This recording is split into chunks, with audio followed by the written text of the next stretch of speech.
So, you know this, but once upon a time, if you wanted to dig up dirt on somebody, it was a little bit challenging. If you want to like expose their secrets or their indiscretions or know what they were up to before they came to work for you or before they wanted you to vote for them, you know, their unethical deals, whatever it was. It used to be kind of challenging, but now it's not challenging at all. We can all do this from the comfort of home, right? So you know this, if you ever think about running for office, you better look back because it's going to come up, right? It's better to look back so you're not surprised. It doesn't take much these days, and again, we all know this, to be canceled. This is kind of the thing, right? You know, the cancel culture. And of course, this means that a little bit of bad can erase a whole lot of good, which is not fair, but it's real. It's just the way things are. But the thing is, there's a little bit of hypocrisy built into this for all of us because we are not all equal opportunity cancelers, right? I mean, isn't this true? We maximize all the bad things about the other party's person, you know? It's like, oh, clearly they're disqualified.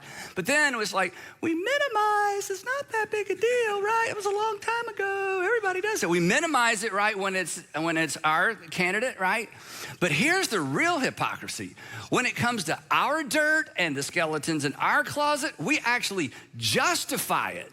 You know, it's like, you know what we do? And this isn't bad. I mean, this is really what we should do for everybody, but we quickly do it for ourselves. When it comes to our stuff, you know, our breach of ethics, you know, we kind of sacrificed our integrity, didn't tell the whole truth, didn't do full disclosure, you know, whatever it might be. When it comes to our stuff, we look at our indiscretions within the context of our entire lives. And we say, oh, it was just this one season of life, one chapter of life, one weekend. It was the exception to the rule.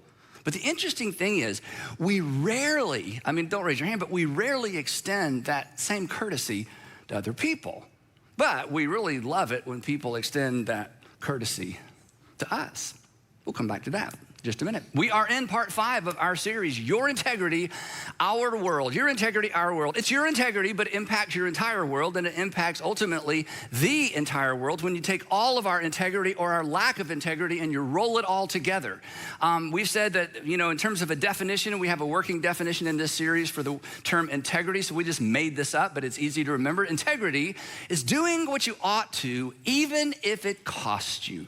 Doing what you ought to, even if it costs you, because when we don't do what we ought to, it always costs someone else. The stress and the tension and the aftermath of our breach of integrity always gets transferred to some other people. It doesn't just disappear. Our irresponsibility, as we said last time, our irresponsibility ultimately becomes other people's responsibility. Or you could say it this way, that a personal lack of integrity always impacts some other persons. This was maybe your story growing up. You had an older brother or sister, younger brother or sister, and they just were constantly in trouble, and their lack of integrity, it stressed out the whole family. In fact, you didn't get the attention you deserved growing up. You were the good kid, but you know, nobody could pay attention to all the good you did because of the little bit of bad that just created stress and, you know, heartbreak in your family, or maybe it's your husband or wife or a father or a mother. So a little bit of, you know, a breach of integrity, it gets transferred, the stress, the pressure gets transferred to the people closest to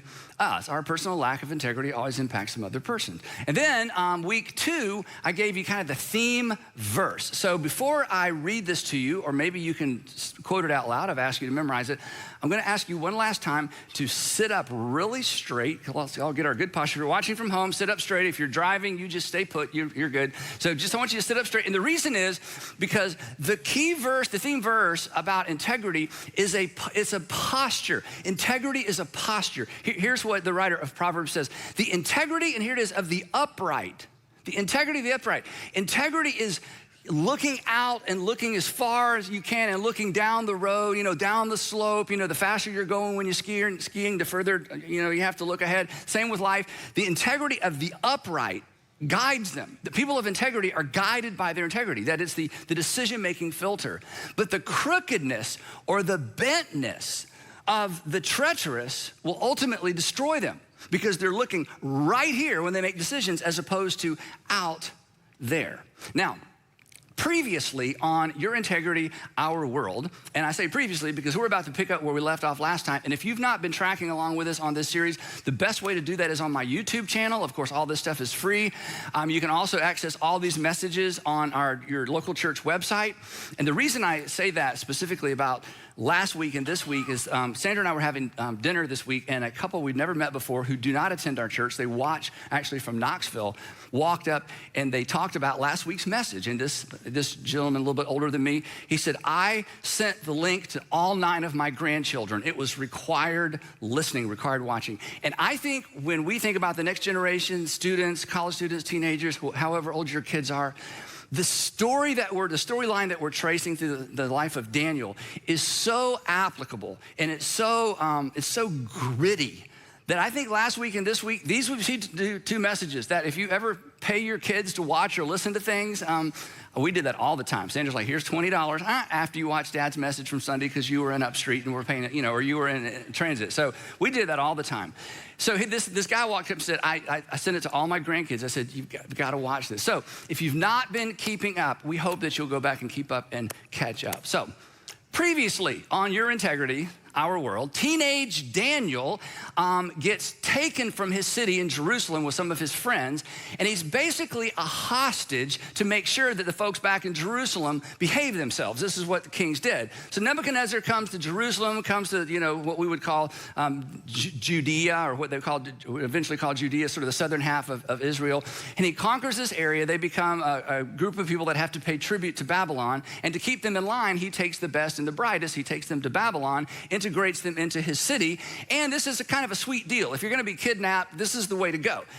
Daniel and his friends will live in the palace, they'll serve in the palace, there's a meal plan, so they're gonna eat and live indoors, which was a big deal in ancient times like it is today, and they would have essentially a 3-year internship where they're trained to serve Nebuchadnezzar, and then they would be brought in and interviewed by Nebuchadnezzar. And as we discovered last time, and if you grew up in church, you're familiar with this story, as soon as Daniel arrives and hears about the meal plan, the text says that Daniel resolved, or literally set his heart, or made up his mind not to defile himself, literally not to desecrate himself, not to lower himself, not to undignify himself, not to play along with the charade, with the royal food and the wine offered him from the king's table. Now, last time we explained why not eating this food was a really, really big deal to Daniel in terms of integrity and the law of his God. So here he is, a teenager in a foreign land. He's gotten a real break, and he's not gonna have to work in the salt mines or do dangerous construction projects or be battle fodder.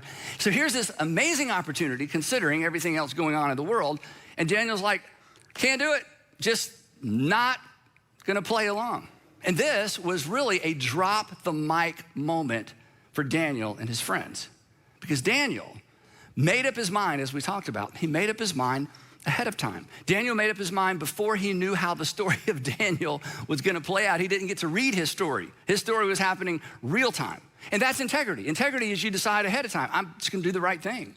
If you believe in God and God has a personal will for your life, is I'm gonna do what God wants me to do regardless of the outcome. If you're a Christian, I'm gonna follow Jesus regardless of the outcome. I'm gonna do the right thing just because it's the right thing. Now, this decision that he made as a teenager, he's like 15, 16, 17 years old, set a pattern for his life. And this integrity, this commitment to Yahweh was tested over and over and over. But the most famous test would happen 55 years later. So let that sink in. 55 years later, he's about 70 years old. Nebuchadnezzar has died, and so has the Babylonian Empire. Now the Persians are the big dog, and it's the Persian Empire. And Daniel has made the transition from Babylon to the Persian Empire, and now he works for the new king, Darius, the King of Kings. And as we talked about last time, the King of Kings, Darius, decides to reorg the entire empire. So he decides to establish 120 governors, and then over those 120 governors, there will be 3 administrators that oversee the 120 governors. That way he can spend more time at the beach, except there's no beach close to where he lives. Then he decides he's gonna put Daniel's gonna be one of these 3 administrators, and he decides he's gonna allow Daniel to even oversee the other 2 administrators. Well, this is a real problem for the other governors, administrators. Daniel's not even from there. I mean, he was a hostage. He was a kid. He's Hebrew. This is so odd. And that's where the story begins to pick up a little steam. Daniel, the text says, so distinguished himself among the administrators and the governors by his exceptional qualities that the king, Darius, planned to set him over the whole kingdom. This does not sit well with them. When they find out about this, the administrators and the governors tried to find grounds for charges against Daniel and his conduct of government affairs. This was said last time. He's been in government 55 years. I mean, surely there's some dirt, right? Surely there's some skeletons in his closet. I mean, 55 years, there's some things we could bring to King Darius's attention to say, I don't know about this guy. Not only is he like one of the oldest people we've ever seen in our lives, okay, but look at this, he's got some baggage. But they were unable to do so. Couldn't find anything. They could find this is amazing, they could find no corruption in him because he was trustworthy and neither corrupt nor negligent. And the reason he was that way at 70 is because he made up his mind when he was 17. Finally, these men, they've looked and looked and looked, and these are the guys that have access to all the records, okay? And they can't find anything. So finally, these men said, we're never gonna find a basis. We're never gonna find a basis for charges against this man, Daniel, unless it has something to do with the law of his God. So they laid a trap. Here's what they did. They all went to see King Darius, everybody except Daniel. And this is what they said. They said, oh, King Darius, live forever. We have all agreed that the king should issue an edict and enforce the decree that anyone who prays to any god or human being during the next 30 days, this is just for 30 days, except to you, your majesty, shall be thrown into the lion's den. So they appeal to his ego. They basically say, oh, King Darius, live forever. We want to sponsor 30 days of Darius. It's gonna be fabulous. There's gonna be floats and music and bobbleheads and t-shirts. We might throw in a few public executions. This is gonna be 30 days of Darius. We're gonna reaffirm your authority, and everybody has to hit pause on all their religions because the city was a very international city. So everybody has to hit pause on their household gods, the gods of their original, their ancestors, the gods that they brought with them into the city as you've conquered nation after nation, tribe after tribe. So for 30 days, just 30 days, everybody is gonna pray to and worship one person, and it's gonna be you, because they knew there was no way Daniel was gonna pray to Darius. They knew him too well. Daniel was so predictable. And then they said, and there's just one other small thing. Your majesty, because this is such a big deal, we want you to issue the decree and put it in writing so that it cannot be altered or changed in accordance with the law of the Medes and the Persians, which cannot be repealed. We want this edict to have special status because you are a special guy, isn't he, guys? You are so special. We want this to have special status. We want you to make it irreversible and absolutely enforceable. So King Darius, he's so flattered. So King Darius put the decree in writing. Now, when Daniel learned that the decree had been published, now everybody knows, it's kind of going out everywhere. He went home to his upstairs room where the windows opened, and what would you do? What would I do? What would you do then? What would I do? I mean, it's one thing to do what you ought to do when you think it might cost you. What do you do when you're certain doing the right thing will cost you? It's like it's written right here. There is no mystery. This is what's going to happen to me if I do what I know I ought to do. What do you do? I'm gonna give you the answer, but I just want you to think for a minute. What do you do? What do you do when you're certain that doing the right thing is gonna cost you? Here's the answer to the question. It depends on what is most important to you. It depends on what is most important to me. In these moments, and there may never be one in your life, I don't know. For many of us, there are multiple moments like this. I think we all have them. They start so early, we're not even aware of what's going on. In these moments, we discover what and who we are most committed to. We discover whether or not our integrity, and our faith is disposable. It was working for me, so I hung on to it. Suddenly, maintaining my faith, maintaining my integrity, it's threatening me. And you know what? It's not that big a deal. And suddenly, our integrity, in some cases, our faith is disposable. It's just a means to an end. And when it's no longer working, when it's no longer taking me to that end, that's the end. Blessed is the man, blessed is the woman, blessed is the teenager, the college student whose integrity has been tested. And you pass that test because you have learned something about yourself you can't learn any other way, and you have peace with yourself, and you have peace with God. Now, when Daniel learned that the decree had been published, he went home to his upstairs room where the windows opened toward Jerusalem. Now, before I tell you what happens next, when Daniel decided not to eat the meat and the wine from the king's table, you remember what he did? He didn't keep it a secret. He didn't feed it to the dogs under the table and then he just found something else to eat because he didn't want to violate his conscience. No, he's a person of integrity. He went to the steward and said, hey, thank you, but I just want you to know, I want to be up front. I'm not eating that stuff. I'm not going to do that to my body, and I'm not going to violate my conscience as it relates to my God. So I just want to keep this out in the open. I mean, that's what he does. He just doesn't keep secrets. He's just out there. So he does the same thing again. So he goes to the window that opens toward Jerusalem, and 3 times a day, not one time, not stand there looking like he's doing something else, muttering a prayer. 3 times a day, he gets on his knees and he prays, giving thanks to his God, just as he had done before. And here's why. Because he's thinking, why change now? Why change now? Who's in charge? Who determines outcomes? And he thinks back. When I was a teenager, Nebuchadnezzar thought he determined outcomes. Nebuchadnezzar is dead, along with his empire. Darius, my new boss, thinks he determines outcomes. We will see. Here's a question for you, a question for me. Who do you think determines outcomes? Who do you think determines outcomes? Your boss? Your father or mother-in-law? Luck? Your older brother, because he's got, all the stuff, and, there's been a conflict with the family, and you're afraid if you do the right thing and don't be honest, who determines outcomes? Who do you think determines outcomes? Daniel's like, well, Yahweh determines outcomes, not the emperor, not the king. Why would I do anything different than I've always done? See, this is when we discover what and who is most important to us. This is when we discover if we really have faith in God or we're just trying to play, if it's just a good luck charm, if it's just hey, if you do the right thing, I think things will always work out. And if it doesn't look like they're going to work out, well, then I'll just do the wrong thing. Because at the end of the day, my integrity, my faith is disposable.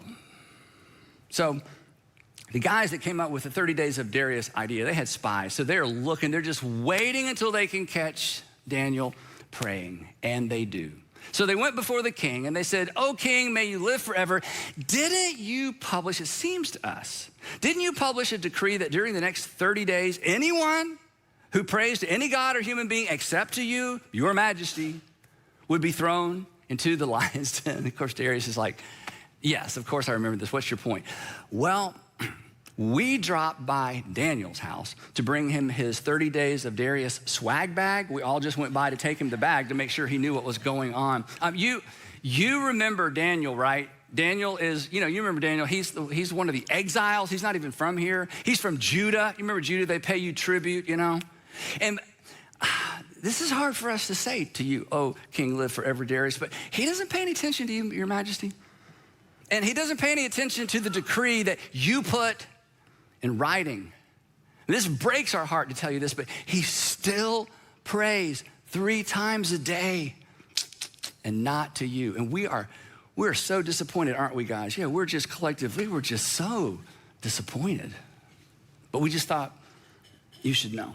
Well, Darius he is so distressed. I don't know if he loves Daniel, but he really likes Daniel. He had so much respect for him. He has such incredible integrity. He has a reputation of integrity. Emperors, kings, they never know who they can trust. And he finally has this one guy he can trust. And now he has essentially signed his death warrant because Daniel is just being Daniel. Daniel isn't doing anything new or extraordinary. He's just being the Daniel that King Darius had heard that he would be and has known him to be. So he calls his attorneys and gets his lawyers and gets all the smart folks in the room and says, okay, there's got to be a way out of this. Is there any way to get around something written and declared according to the laws of the Medes and the Persians? But as it turns out, even King of Kings Darius was stuck. So the king gave the order, and they brought Daniel and they threw him into the lion's den. Actually, they lowered him through a floor to another floor. And before they lowered him to that rat-infested floor covered with human gore, the king leans in and he says this.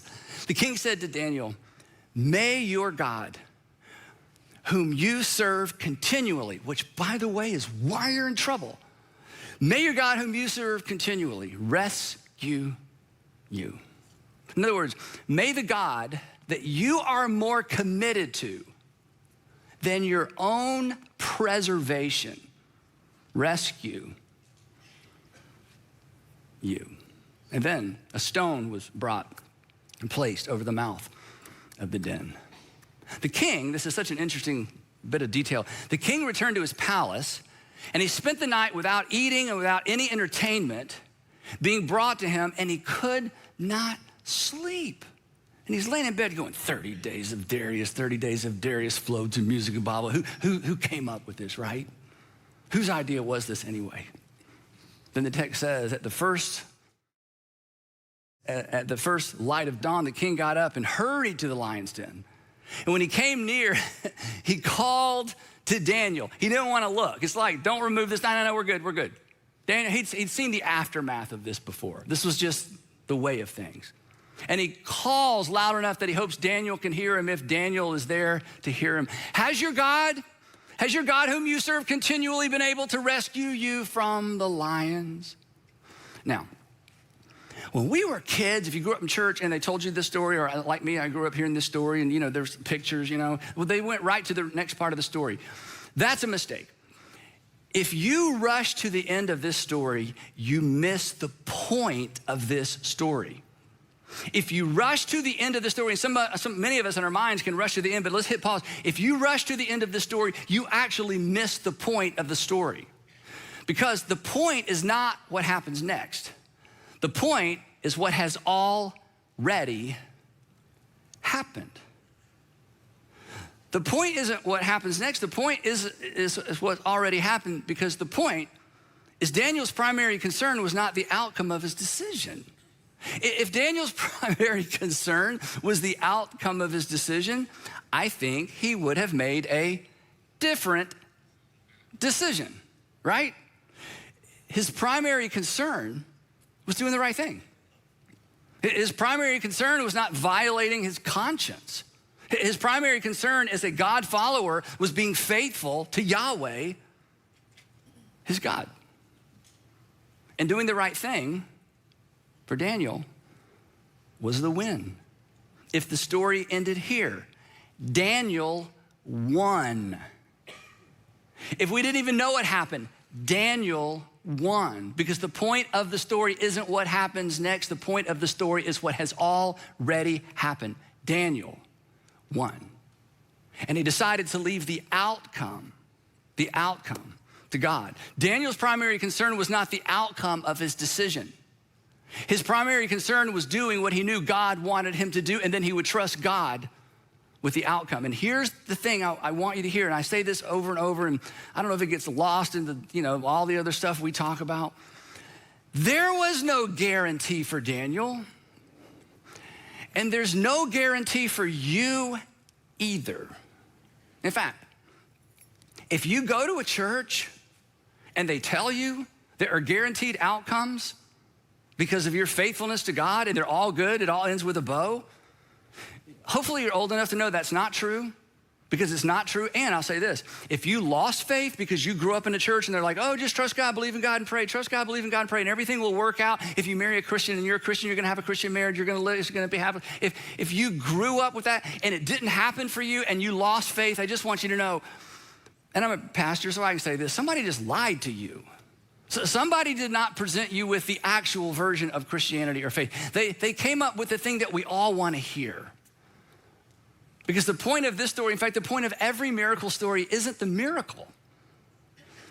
The point is the faithfulness or the unfaithfulness of the person for whom God chose to come through for, and in some cases did not choose to come through for, but that has nothing to do with the faithfulness of God.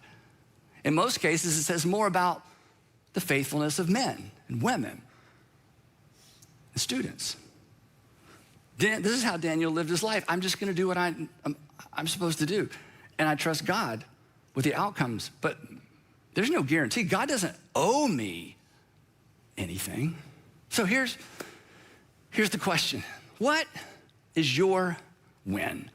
Daniel's win was, I'm just gonna do what I'm supposed to do and trust God with outcomes. He'd already won, regardless of outcome. What's your win? What's your win? While you're thinking about that, let me help you a little bit. Do you know what the one thing is you can't lose? You can't lose what you do. No one can take that away from you. No one can ever take away what you do. Now, there's some things you wish they could take away that you did, but in terms of what we're talking about, the only thing that can't be taken away from you is what you do. And here's why that's important. And Daniel understood this. Everything we gain by sacrificing our integrity, everything you will ever gain when you sacrifice, and that's why we sacrifice our integrity. There's something coming our way, right? Well, I thought she did call me back. I did get the job. They didn't leave. There's always something that we're bargaining.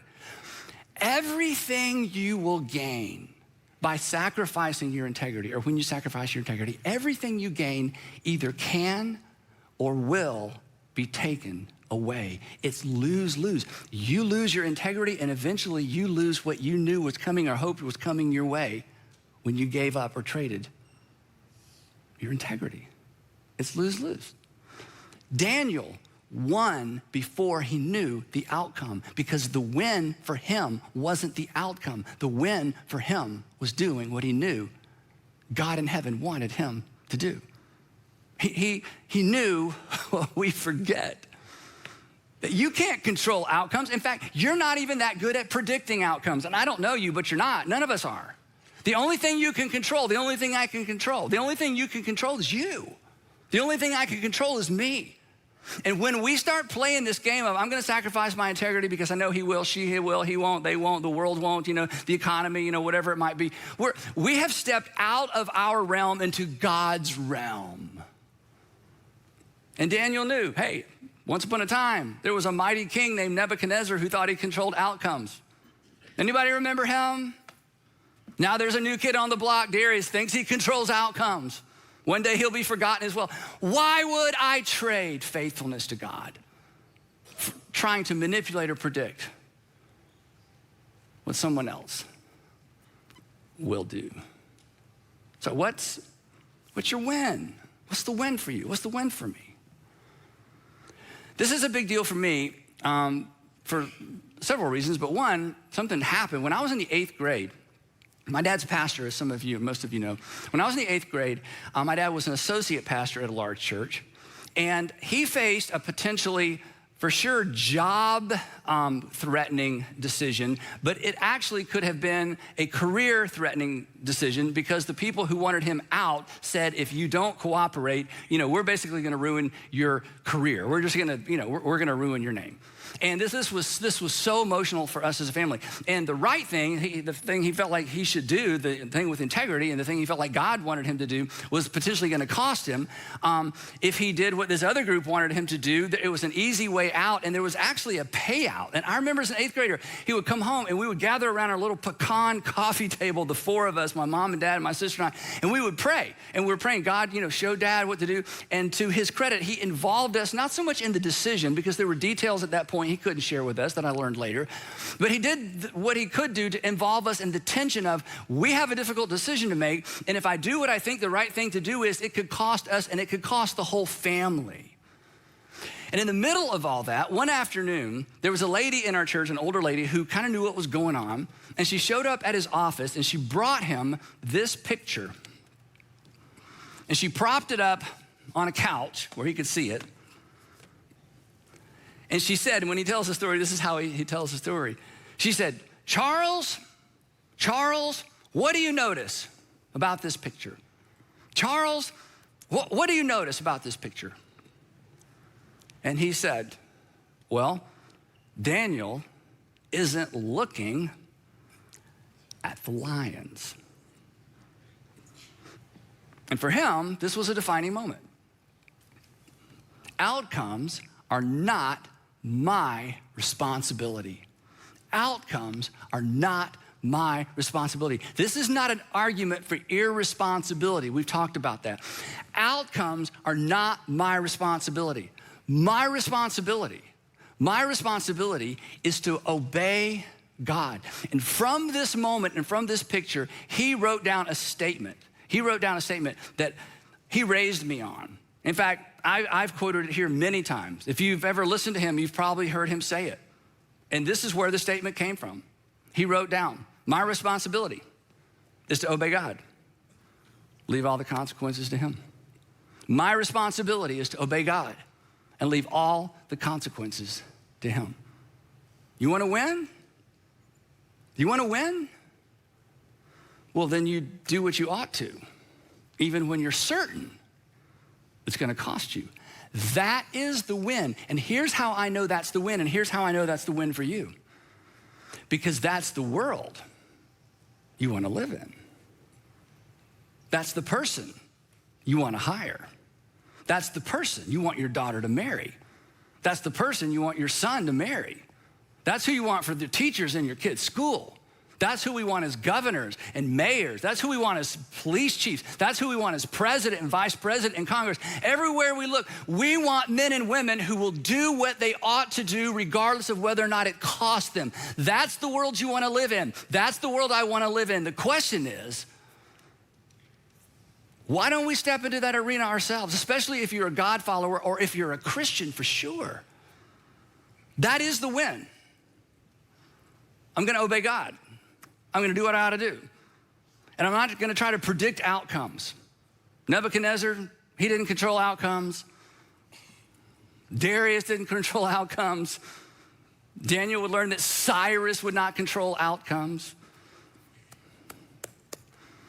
Caesar Augustus didn't control outcomes. I love the fact that every year we mention Caesar Augustus, but not in his story, in the story of our Savior. So what's the win?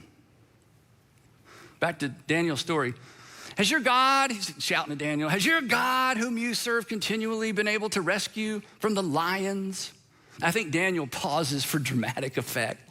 Let that kind of hang there. Then he says, yes, he has. Oh, King Darius, live forever.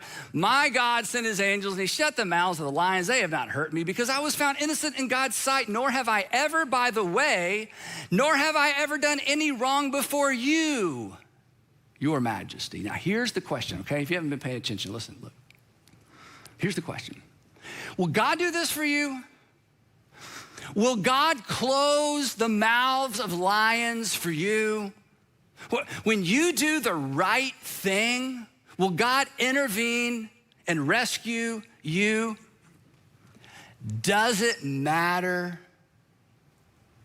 Does it matter? Does it matter? If your integrity, if I can just poke at you a little bit, if your integrity is simply a means to a happily ever after ending, that's not integrity. That's something else. Christians, let me just narrow this for a minute. Christians, if the outcome of a decision matters more to you than doing the will of your Heavenly Father, if the outcome of the decision matters more to you than doing the will of your Heavenly Father, you're not a follower, you're a user. Judas was a user. They marched their way into Jerusalem and he realizes, this is not gonna go the way I thought it would. I thought Jesus is gonna be Messiah and I'm part of the posse. Clearly that is not his intent, so he switched sides. And he sacrificed his integrity and he got paid for it. He got 30 pieces of silver. He lost his integrity, and even if he had not experienced an untimely death, eventually he would have spent the silver. It is lose, lose. Following Jesus. Following means we stop bargaining because following requires us to. Following means you stop bargaining. It's not about outcomes. It's about devotion. Jesus, don't go to Jerusalem. Oh, Jesus, come on. You've been telling us the whole time. If you go to Jerusalem, they're gonna, take you and arrest you and try you and crucify you and kill you. So Jesus, look, I got an idea. Let's not go to Jerusalem. Jesus, if you go to Jerusalem, you're gonna lose. And Jesus would have said, I'm not gonna lose. I'm gonna win. The problem is you don't understand my definition of win. Let me tell you what it is, says Jesus. I have come down from heaven not to do my will. This isn't about me. I've come to do the will of him who sent me. That is the win. That is the win. I will obey God and I will trust him with the consequences. Then he said to his apostles, so follow me. And he says to you, to you, and to you, and he says to me, follow me. Here's the promise. Follow me, and what you gain can never be taken away. What's your win? May I suggest, the win is going to bed every night with a clear conscience, knowing you did the will of your Father, knowing that you did what you ought to do. And as you go to bed saying, and Heavenly Father, I trust all the outcomes and the consequences to you. I told the truth, which means I probably am not gonna pass that test. I told the truth, which means I don't know how they're gonna respond when they find out. I told the whole story rather than half the story. I was encouraged to just tell half the story, but I told the whole story. The consequences, Father, the outcome, I'm trusting with you. I think my dad was exactly right. I saw him live it, I saw him pay for it. Your responsibility is to obey God and trust him with the outcomes. You obey God and leave all the consequences to him. And then, no matter what happens, you have won. That's the win. But you have to decide ahead of time. You have to decide ahead of time. And if you do, and you do what you ought to do, then you are on the precipice of perhaps a now God moment. And even if God doesn't come through for you the way you would hope he would come through for you, you still have a story worth telling, you have a story worth repeating, and you have a story to do for the next generation what my dad's story did for me. To galvanize the importance, to underscore the importance of doing the right thing even when you're certain it's gonna cost you. And again, I know that's the win because that's the world we wanna live in.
Chẳng thể quên khi cơn mưa đêm lại về.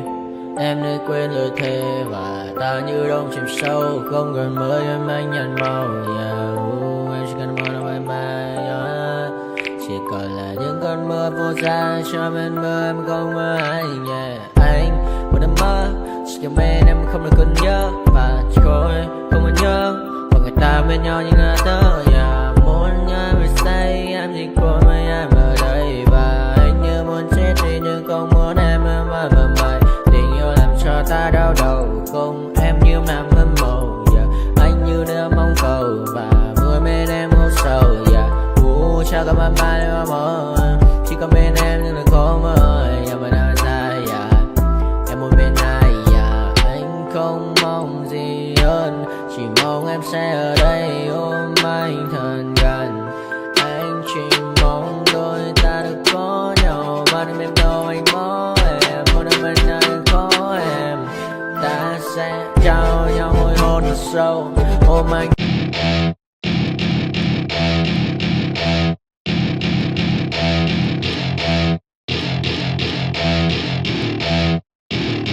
Welcome to my party, we're just getting started. A life is a dream or a nightmare scarring. Hand me a drink cause I think I'm going all in. Get me a shrink who can catch me when I'm falling. Cover up my scars, flip the handlebars. Crashing in my car, wake up in a bar. I'll be a superstar, just on my avatar. This world is so bizarre, empty out the reservoir. Yeah, I'm taking 6 shots, yeah, straight to the face. And I wanna get lost, I'm sick of this place. Don't know how to stop when I'm feeling this way. So I'm taking 6 shots till I'm feeling okay. I think I'm going crazy, don't think I'll get home safe. So I'm taking 6 shots, all straight to the face. I'm taking 6 shots, are you coming with me? I'm taking 6 shots, yeah, straight to the face. And I wanna get lost, I'm sick of this place. Don't know how to stop when I'm feeling this way. So I'm taking 6 shots till I'm feeling okay. I think I'm going crazy, don't think I'll get home safe. So I'm taking 6 shots, all straight to the face. I'm taking 6 shots, are you coming with me? Sometimes you need to let loose, grab juice, get goose, tattoos, taboos, get screwed. Loosen up, buttercup, all those hate comments will never make you feel enough. We're all adequate graduates, heart full of calluses, but we know calculus.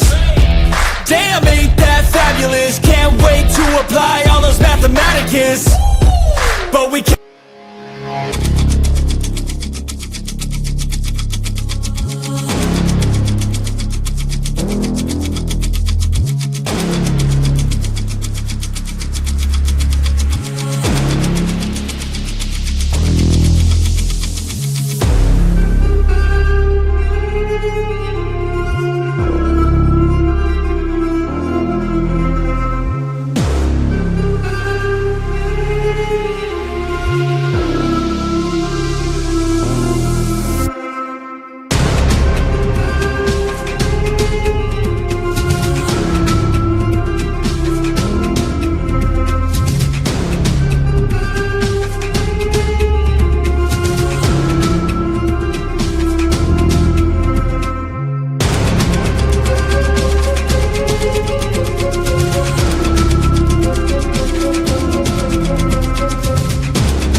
Bye.